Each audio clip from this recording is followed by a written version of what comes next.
Hi, everyone. I'm back again, and I just wanted to quickly demonstrate the emailing functionality with GoodDeeds.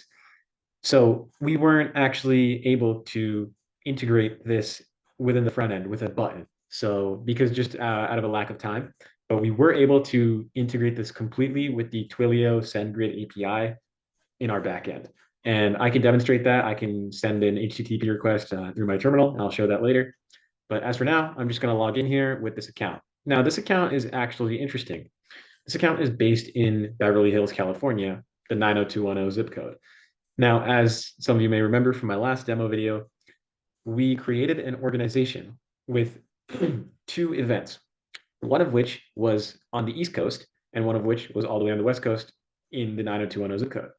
And if you also remember when we logged back into the user that was present on the East Coast near, I think it was Storrs, Connecticut, only the relevant event showed up, which was the event that was taking place in New England, in that area, within that 200-mile radius, because we have specified that this is a location-based functionality. So obviously, in that case, the event that was all the way out in Beverly Hills by the same organization wouldn't show up.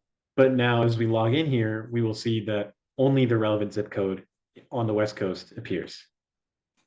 So login is successful here. And if you remember, it was called zip code testing. So now zip code testing, the organization appears, but we only have zip code test 2. We don't have zip code test 1, which was the event that was occurring in New England. We only have this one here that's in 90210. Now, let's go ahead over to Helping Hands.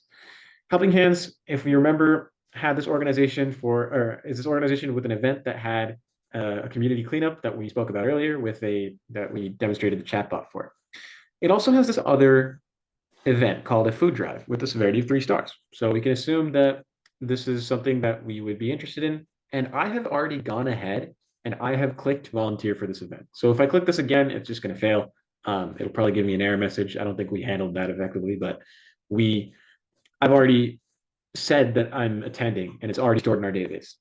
So now I'm going to do something cool here and I'm going to pull up my terminal.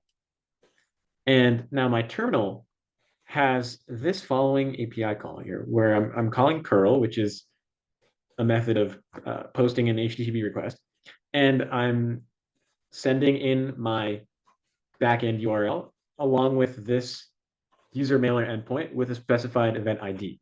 Event ID equals 2 here happens to be the exact event ID for this food drive as it's stored in our database.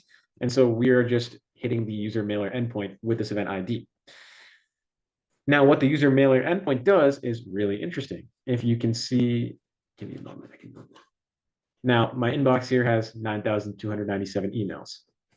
When I click enter here, this returns with mail true. Now, this is just something that is printing. And as you can see, we just got a little update here in my inbox. Now, when I click this, I get the email. This old one was from a little bit earlier when I was testing, but this new one, Helping Hands needs your help, food drive, Helping Hands, severity. It gets a nicely formatted version of the description. We can also click RSVP and a little signature here. And we are using the Twilio SendGrid API here, which is super convenient to set up. And it was really great because I could send this from a designated URL as opposed to something that was just randomly generated. Now, the use case for this email is for organizations to send emails to all users within a radius of a specific event. There's also another event mailer, which is something that in theory would be running automatically once per week, not under the jurisdiction of a specific organization. This is something that would be running, say, for example, as a cron job, just on midnight every Sunday, every single week, almost like a newsletter. And the way we've set this up is I can show you the code for it.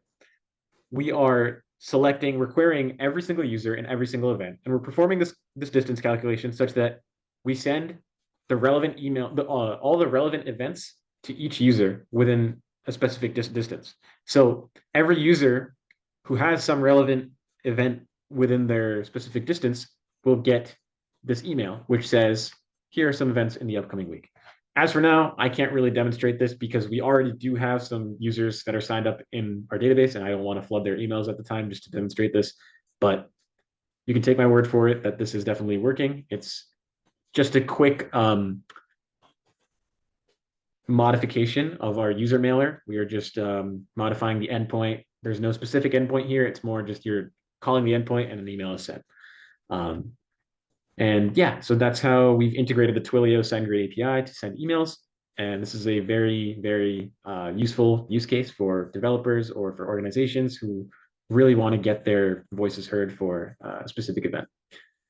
So thank you so much for hearing about how the emails work here, as well as how we've integrated Twilio. Thank you.